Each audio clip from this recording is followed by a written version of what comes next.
فرمایا گیا کہ جو روزانہ 25 مرتبہ اس کو پڑھے، استغفار کرے، تو اللہ تبارک و تعالی جیتے جی ابدال کی فہرست میں اس کا شمار فرمائے گا۔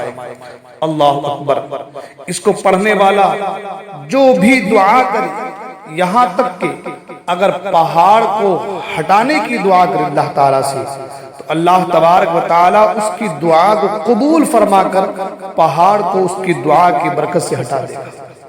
یہ مقام، یہ مرتبہ اس طریقے سے رب کی بارگاہ میں استغفار کرنے کی وجہ سے ہے۔ کس طریقے سے پڑھنا ہے، کیا پڑھنا ہے؟ تو فرمایا استغفر اللہ لی ولوالدی ولجمیع المسلمین والمسلمات والمؤمنین والمؤمنات الاحیاء منہم والاموات انک مجیب الدعوات۔ اس طریقے سے روزانہ 25 مرتبہ پڑھنا ہے۔ اللہ اکبر۔ 5 سے 7 منٹ لگیں گے آپ کو پڑھنے میں، لیکن یہ 5 سے 7 منٹ کا آپ کا اس طریقے سے پڑھ لینا، استغفار کر لینا، آپ کی زندگی کو بدل دے گا۔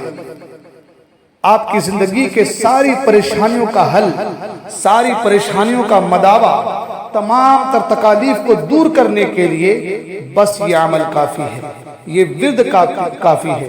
یہ استغفار آپ کریں، الحمدللہ اس کے فوائد بے شمار آپ کو نظر آئیں گے۔ اللہ تعالی ہم تمام کو اس پر عمل کرنے کی توفیق عطا فرمائے۔